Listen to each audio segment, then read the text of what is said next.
प्रधानमंत्री नरेंद्र मोदी पर अपशब्द बोलने पर राहुल गांधी के खिलाफ एफआईआर दर्ज हो गई है। पटना के गांधी मैदान थाने में एक शख्स ने दर्ज करवाई एफआईआर। आइए सुनते हैं क्या कुछ कहना है और साथ में सुनते हैं उत्तर प्रदेश मुख्यमंत्री योगी आदित्यनाथ ने क्या कुछ कहा कांग्रेस को लेकर। नरेंद्र मोदी वोट चोरी करके चुनाव जीतता है। नरेंद्र मोदी वोट चोरी करके, वोट कटवा के, वोट बढ़ा के चुनाव जीतता है और नरेंद्र मोदी और अमित शाह की मदद हिंदुस्तान का इलेक्शन कमीशन करता है। लोकसभा के नेता विरोधी दल श्री राहुल गांधी जी के द्वारा लगातार भारत के यशस्वी प्रधानमंत्री और गृह मंत्री अमित शाह जी के प्रति अभद्र टिप्पणी का प्रयोग किया जा रहा है।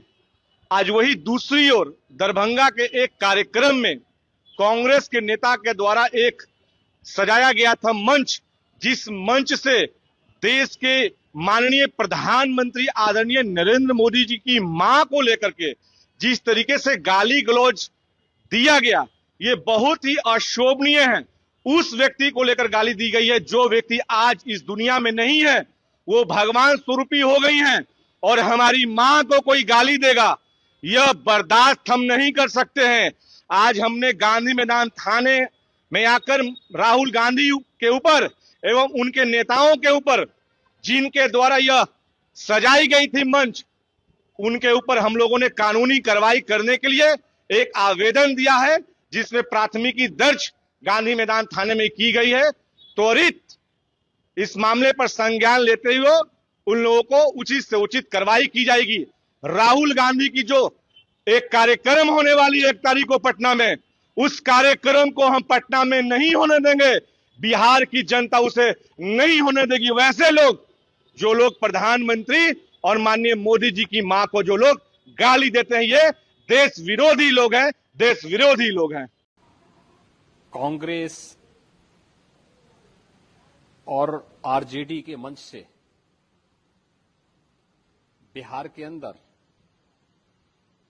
आदरणीय प्रधानमंत्री श्री नरेंद्र मोदी जी के प्रति जिस प्रकार की अभद्र और अशिष्ट नारे लगाए गए हैं, अत्यंत निंदनीय और राजनीति के गिरते हुए अमर्यादित चरित्र को दर्शाता है। हम इसकी निंदा करते हैं। यह मर्यादा का पतन की पराकाष्ठा है।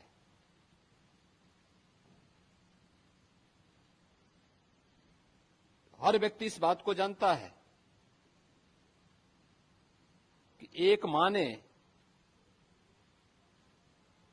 अपने असाधारण संघर्ष और संस्कारों के माध्यम से एक ऐसे पुत्र को गढ़ा जिसने अपने आप को राष्ट्र माता के लिए समर्पित कर दिया। माता से प्राप्त संस्कारों और संघर्षों ने जिन्हें न केवल देश का बल्कि दुनिया का सबसे लोकप्रिय जन नेता बनाया है। इंडी गठबंधन के मंच से इस प्रकार की अमर्यादित भाषा 140 करोड़ भारतवासियों का अपमान है। निश्चित ही बिहार की जनता इंडी गठबंधन के नेताओं के द्वारा प्रयुक्त किए जा रहे इस प्रकार के अमर्यादित आचरण का जवाब लोकतांत्रिक तरीके से देगी वहां पर, और आने वाले समय में इस प्रकार के अमर्यादित आचरण करने वाले लोगों को पूरी तरीके से खारिज करने का कार्य करेगी। क्योंकि कोई भी सभ्य समाज इस प्रकार की भाषा को स्वीकार नहीं कर सकता। इसके लिए कांग्रेस के नेताओं को, आरजेडी के नेताओं को देशवासियों से माफी मांगनी चाहिए। जिस प्रकार की अभद्र भाषा का प्रयोग उनके मंचों से हो रहा था, और मुझे नहीं लगता है कि इसको कोई भी भारतीय स्वीकार करेगा। यह आचरण अत्यंत निंदनीय है और इस प्रकार का जवाब देकर के, लोकतांत्रिक तरीके से इसका जवाब देकर के बिहार की जनता न केवल लोकतंत्र को बल्कि भारतीय संस्कृति को भी बचाने और उन्हें सुरक्षित रखने में अपना योगदान देगी। उत्तर प्रदेश जनपद गाजियाबाद थाना विजयनगर में पुलिस और बदमाशों के बीच मुठभेड़ हुई। आइए सुनते हैं पुलिस अधिकारी क्या कुछ बता रहे हैं। आज दिनांक 28 अगस्त 2025 को गाजियाबाद पुलिस कमिश्नरेट के थाना विजयनगर के प्रताप विहार क्षेत्र में एक पुलिस मुठभेड़ की घटना हुई है। इसमें आज यहां पर CHSP स्कूल के पास में गाजियाबाद पुलिस कमिश्नरेट के विजयनगर थाना की जो पिकेट है वो लगाई गई थी। दिनांक 23 अगस्त को विजयनगर में एक बुजुर्ग महिला के साथ में चेन स्नैचिंग की जो घटना हुई थी, उसके क्रम में CCTV फुटेज के इत्यादि पर के आधार पर संदिग्ध व्यक्तियों की लगातार चेकिंग जारी थी और इसी क्रम में आज यहां पर चेकिंग की जा रही थी। दो व्यक्ति यहां पर एक मोटरसाइकिल पर आते हुए दिखाई दिए हैं और इनको संदिग्ध जानकर रुकने के लिए कहा गया, लेकिन रुकने के स्थान पर इन्होंने अपनी बाइक को इधर जो बिजली घर का क्षेत्र है, कच्चा रास्ता, इस पर भगाया और पुलिस पार्टी द्वारा जब इनका पीछा किया गया तो आगे जाकर इनकी बाइक यहाँ पर जहाँ पानी पड़ा हुआ था और गड्ढे का क्षेत्र था वहाँ पर फिसल गई। इन्होंने यहाँ से भागने का प्रयास किया। पुलिस दल द्वारा जब इनको रुकने के लिए कहा गया तो इन्होंने पुलिस पर जान से मारने के नेतार्थ फायर कर दिया। पुलिस को जवाबी फायरिंग करनी पड़ी है। इसमें एक व्यक्ति शाबिद के पैर में यहाँ पर गोली लगी है और दूसरा व्यक्ति जो बाइक पर पीछे बैठा हुआ था अंशु, उसको मौके से हिरासत में ले लिया गया है। इनसे यहाँ पर एक पीली धातु की चेन 5500 रुपए, एक तमंचा, जिंदा कारतूस और खोखा कारतूस बरामद हुआ है। साथ में जो बाइक है इनकी वह भी चोरी की है। इन पर जब यहाँ पर पूछताछ की गई तो इनके ऊपर यहाँ पर एक पर 4 और एक पर 2 अभियोग भी निकल कर आए हैं, जो कि दिल्ली NCR क्षेत्र में लूट और चोरी के हैं। इन अभियुक्तों को दाखिल किया जा रहा है। जिस व्यक्ति के पैर में गोली लगी है उसे प्राथमिक उपचार हेतु भिजवाया जा रहा है और इस पूरे प्रकरण में आगे की विधिक कार्रवाई की जा रही है। उत्तर प्रदेश में योगी आदित्यनाथ की सरकार है। पश्चिमी उत्तर प्रदेश के मेरठ के हिंदुवादी नेता सचिन सिरोही की 4 दिन पहले फेसबुक पर उदयपुर फाइल फिल्म का समर्थन करने पर कन्हैयालाल जैसा हाल करने की धमकी मिली थी। सचिन बीते 4 दिन से लगातार थाना पुलिस से कार्रवाई कराने के लिए गुहार कर रहे थे, लेकिन पुलिस के कान में जू न रेगी। आज मजबूरन सचिन को थाने के सामने धरना देना पड़ा। तब कहीं जाकर पुलिस बैकफुट पर आई। आरोपी सादिक अली के खिलाफ मुकदमा दर्ज करना पड़ा। तस्वीर आप देखिएगा। जी, कितने थाने पे बैठे हैं, क्या करना है, क्या मांग रहे हैं? सचिन सिरोही, राष्ट्रीय अध्यक्ष अखिल भारतीय हिंदू सुरक्षा संगठन मेरठ से थाना सिविल लाइन के अंदर आज धरने पे बैठने पे मजबूर होना पड़ा मुझे, क्योंकि मैंने एक केवल पोस्ट मारी थी फेसबुक पर। उदयपुर फाइल जो मूवी है, जो कन्हैयालाल की सच्चाई है, उदयपुर में जो घटना हुई थी, निंदनीय सरपंच से जुड़ा हुआ था, उसमें 22 तारीख की शाम को रात को मैंने एक पोस्ट मारी जिसमें मैंने ये कहा कि उदयपुर फाइल देखने अधिक से अधिक सनातनी हिंदू आए। उस विषय पर एक, मैं कहूँ, मुस्लिम है, जिहादी है, कौन है वो व्यक्ति, सदर अली नाम का व्यक्ति है, जिसने मेरी फेसबुक उस पर आईडी पे कमेंट ये करा कि जिस तरीके से कन्हैयालाल की सरपंच से जुदा हत्या हुई, वैसे तुम्हारी भी ऐसी हत्या होगी और उस पर जो है पिक्चर बनेगी और उस पर वो फ्री टिकट दिखाएगा मुझे। आप देखिए किस तरीके से। मैं यहाँ 24 तारीख को सिविल लाइन थाने में आया मेरठ में, मैंने इंस्पेक्टर साहब को कहा, मैंने कहा जी मैं तहरीर इस पे मुकदमा दर्ज कर दो। आज 28 तारीख में 4 दिन बाद मुझे मजबूर होकर यहाँ धरने पे बैठना, क्या मैं तो केवल एक सुरक्षा के नाते आया हूँ कि मुझे असुरक्षित मैं भी हूँ, मेरा परिवार भी है और मुझे कोई सुरक्षा नहीं चाहिए, ना मुझे ना मेरे परिवार को, कोई प्रशासन से कोई सुरक्षा नहीं चाहिए। लेकिन जिस तरीके से इन्होंने मेरे साथ किया, 4 दिन तक मेरी सुनवाई नहीं करी। मैं हिंदू समाज से काम कर रहा हूँ, सड़कों पे काम करता हूँ, हिंदुत्व की बात करता हूँ। अगर इस तरीके से धमकी आ रही है मुझे, मेरे परिवार असुरक्षित है, तो आप FIR नहीं करेंगे 4-4 दिन तक। उसके बाद आप गिरफ्तारी नहीं करेंगे उस सदर अली की। 2 दिन पहले भी उसने पोस्ट मारी है, 2 दिन पहले भी उसने जो है फ्लाइट की, एरोप्लेन की पोस्ट मारी है कि मैं यहाँ पे हूँ, मैं वहां पे हूँ। तो 4 दिन पहले तहरीर देने का क्या लाभ हुआ? प्रदेश के मुख्यमंत्री जी, मेरी आपसे मांग है, मैं इस थाने से जब उठूंगा, जब मेरी FIR हो जाएगी इस सदर अली के खिलाफ, जब सदर अली सलाखों के पीछे होगा, तब आपका लॉ एंड ऑर्डर जो ऊपर अच्छा चल रहा है, नीचे ये अधिकारी किस तरीके का लॉ एंड ऑर्डर चला रहे हैं, हम जैसे को परेशान कर रहे हैं, तो आम जनता का क्या हाल करते होंगे इस सरकार में। मैं आपसे निवेदन करता हूं, यदि मेरे साथ कोई घटना होती है प्रदेश के मुख्यमंत्री योगी जी, तो उसके जिम्मेदार एसएचओ सिविल लाइन से लेकर इस मेरठ जिले के उच्च अधिकारी, चाहे वो डीएम हो, कमिश्नर हो, आईजी हो, एडीजी हो, कोई भी हो, वो सब लोग जिम्मेदार होंगे।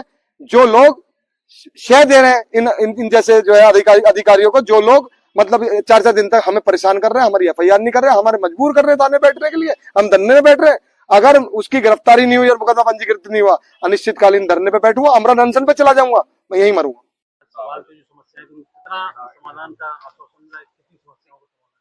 नहीं, काफी सारे समाधान मिले हैं और डीएम सर ने नोट भी करा है जो जो बिंदु विशेष उठाए गए हैं। मुझे पूरी उम्मीद है कि अगली बैठक में हमें इस प्रश्नों के उत्तर मिलेंगे। मैडम, जल जीवन मिशन के अंतर्गत जो योजना चल रही है उसमें काफी लंबा घोटाला देखा है। जिस तरीके से 98% सदन में जो कार्रवाई की बात कही है वो 46% धरातल पे है, तो इतने बड़े भ्रष्टाचार किस तरीके से आगे? हमने ये संज्ञान में लाए हैं और कहा भी है कि बहुत सारी सड़कें ऐसी हैं जो तोड़ दी गई हैं और बहुत कम जल जीवन मिशन के तहत जितने गांवों को प्रमाण पत्र देना चाहिए था उतना प्रमाण पत्र नहीं मिले हैं। बहुत ही, मुझे लगता है 82% प्रमाण पत्र अभी तक नहीं मिले हैं। तो हमने ये बात रखी है और कहा है कि इसको जल्द से जल्द पूरा किया। ट्रम्प ने 50% टैरिफ लगा दिया है।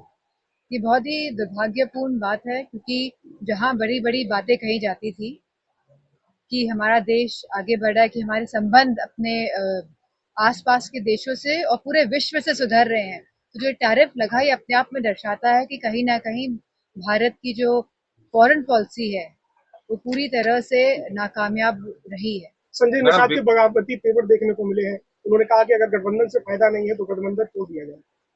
ये तो उनके आपस की बात का समय है। बिहार में चुनाव है और वोट चोरी का मुद्दा विपक्ष लगातार उठा रहा है। ये लगातार पूरे संसद में एसआईआर का मुद्दा हम लोगों ने, पूरे विपक्ष ने मिलकर उठाया और मुझे जिस तरह से डिटेल्स पता चली हैं कि जहां वोट बढ़ाए जाते हैं, जहां वोट कटाए जाते हैं, जहां शासन और प्रशासन का प्रयोग किया जाता है, कहीं ना कहीं डेमोक्रेसी को डिस्टेबलाइज करने में पूरा भारतीय जनता पार्टी की सरकार लगी हुई है। मैडम, मैडम जब से सरकार आई है बीजेपी की, तब से लेकर अभी तक मैडम इन्होंने क्योंकि लगातार जब हम गांव में जाते हैं, लोगों के संपर्क में आते हैं, लोग कहते हैं हम वोट तो देते हैं लेकिन हमारा वोट कहाँ चला जाता है। हम चाहते हैं तो आप लोग आए सरकार में, लेकिन वोट देते हैं लेकिन वोट कहाँ चला जाता है। तो अब पूरी पारदर्शिता से ये समझ आ रहा है कि भारतीय जनता पार्टी हर हथकंडे अपनाती है और सभी इंस्टीट्यूशंस का प्रयोग करके कहीं ना कहीं हमारे संविधान और हमारे डेमोक्रेसी जो प्रजातंत्र है उसको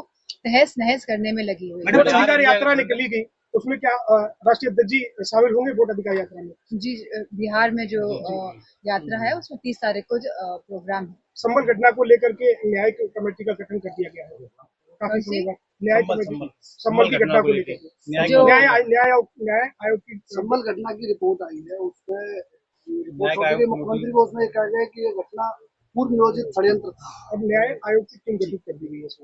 लगातार देखने को मिल रहा है जब भी कोई बहुत ही विशेष मुद्दा होता है तो उस मुद्दे से भटकाने के लिए भारतीय जनता पार्टी के लोग या उनका गुट कोई ना कोई इस तरह के प्रकरण करता है जो लोगों के बीच में भ्रम फैला सके और सही मुद्दों से ध्यान भटका सके। मैडम, जो इंडिया पाकिस्तान के युद्ध में लगातार हो रही है कि सीएम और पीएम जो भ्रष्टाचारी अगर होंगे तो 30 दिन का जो टाइम दिया गया तो उसमें अन्य मंत्रियों को क्यों नहीं शामिल किया गया है? नहीं, हमें ये सोचना पड़ेगा कि इस तरह का अधिनियम लाया क्यों गया, विधेयक क्यों लाया गया संसद के अंदर। ये इसीलिए लाया गया, कहीं ना कहीं सरकार नहीं चाहती कि डेमोक्रेसी रहे, क्योंकि अगर आप चीफ मिनिस्टर को ही भेज देंगे जेल में और वो भी कोई पुष्टि नहीं है, और खुद जहां हमारे जो चीफ मिनिस्टर साहब हैं उन्होंने अपने आते ही अपने ऊपर के मामले हटाए कि नहीं हटाए। मैडम, बहुत महत्वपूर्ण का सवाल है। 54 दिन से हमारे विधि के प्रहरी हैं वो सड़क पे है। डीएम अपने जो घमंड में इतने चूर हैं तो विधि विरुद्ध ही खड़े हुए हैं। आपने एक पत्राचार भी किया था, पत्र भी लिखा, उसमें इन्होंने एक जवाब भी दिया है कि जो विधि के प्रहरी हैं वो विधि विरुद्ध है। लेकिन ये जो उत्तर प्रदेश राजस्व संहिता है जो सपा सरकार में लागू की गई थी, इसमें कोई भी इस तरीके की जो ये डीएम कह रहे हैं कि विधि विरुद्ध किया जा रहा है, इसमें व्यवस्था नहीं है। अगर व्यवस्था नहीं थी तो 2016 से जब से ये लागू हुआ और 2025 चल रहा है तो आरओ कोर्ट कैसे संचालित होता रहा? सवाल पहला ये है।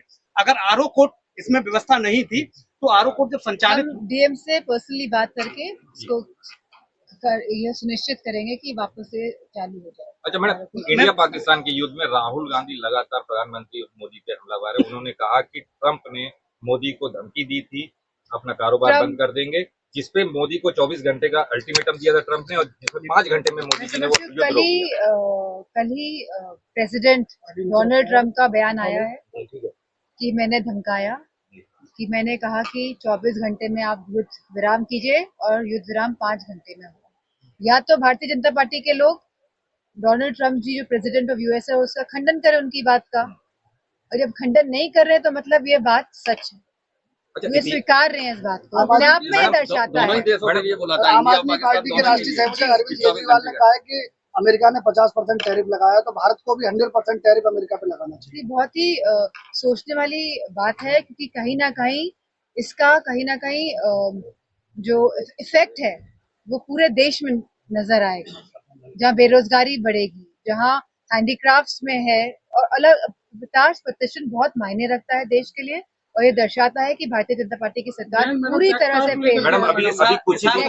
टेक्सटाइल्स में भी है, ब्रास के वर्क में है, हैंडीक्राफ्ट्स में है, कार्पेट्स में है आपके, और बहुत सारी चीजों में उन्होंने टैरिफ बढ़ाया। मैडम अभी पार्लियामेंट खत्म हुआ है और अभी एक चीज पहली बार इतिहास में देखा गया है कि संसद में वोट चोर गद्दी छोड़ प्रधानमंत्री के लिए बोला गया। क्या लगता है, कितना आपको उचित लगता है प्रधानमंत्री के लिए इस तरह की बात? मैं समझती हूँ क्योंकि हम चाहते थे और लगातार सभी सांसदों की ये डिमांड थी कि एसआईआर पर चर्चा हो, कि जहां लगभग 80 लाख लोगों को सूची से हटाया गया है वोट डालने की, जो सूची लाए हैं जहाँ पे 80 लाख लोगों को घटाया गया है, तो कहीं ना कहीं सांसदों में भी आक्रोश था कि आखिरकार ये क्यों हो रहा है और क्यों ये सरकार नहीं चाहती है कि संसद में चर्चा हो। और कहीं ना कहीं जिस तरह कुंदरकी में हमने देखा है कि किस तरह का पूरा शासन प्रशासन का व्यवहार रहा है, इलेक्शन कमीशन को जहां लगातार हम लोग संपर्क करते हैं कि इस तरह की वोट चोरी हो रही है, कि वोट चोरी में सेंध लग रही है, लेकिन इलेक्शन कमीशन आंख मूंद के कोई जवाब नहीं देता है, तो कहीं ना कहीं सांसदों का गुस्सा है, और मैं समझती हूँ सही है। बिहार में राहुल गांधी जी की केवल डीएम को सस्पेंड कर दे आयोग, मैं संतुष्ट हूँ। क्या कारण है ऐसा कि अभी तक कोई कार्रवाई हुई? ये हम शुरू से कह रहे हैं कि आयोग सरकार के साथ मिला हुआ है और सरकार के इशारों में ही आयोग काम कर रहा है। महंगाई के साथ एसपी हसन ने कहा है कि बाहर के लोग अगर भारत में सब रह रहे हैं तो कौन सा बड़ा गुनाह हो गया, इनको संरक्षण दे देना चाहिए। कहीं ना कहीं लोगों का कहना है रोहिंग्या मुसलमानों को समर्थन देते हैं। अब बताइए, रह तो रहे हैं, बांग्लादेश से रह रही है ना।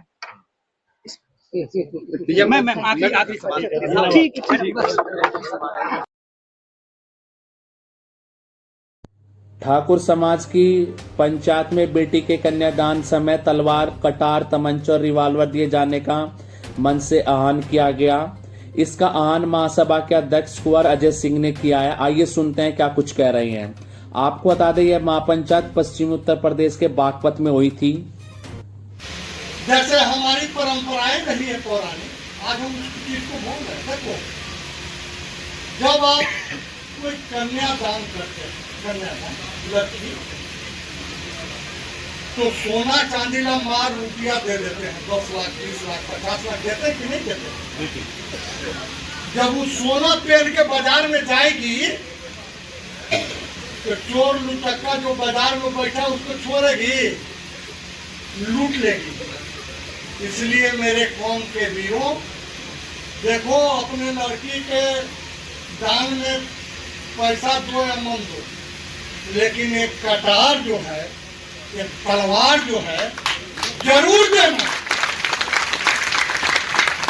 अपने शक्ति सिंह की एक लड़की थी, तो कौन मेला लगाता था अकबर, छिप के गई कि साला ये औरत को जो है औरत बन के सब औरत को फंसाता है, तो शक्ति सिंह ने लड़की ने वो अकबर के सीने पर चढ़ के कटार भिजा दिया।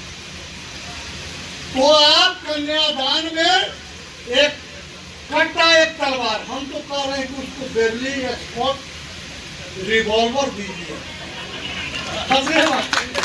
सुनिए, यदि दाम ज्यादा है 3 लाख 4 लाख का मिलेगा, दाम ज्यादा है, लेकिन काटा का दाम ज्यादा नहीं, जरूर दीजिए बेटी।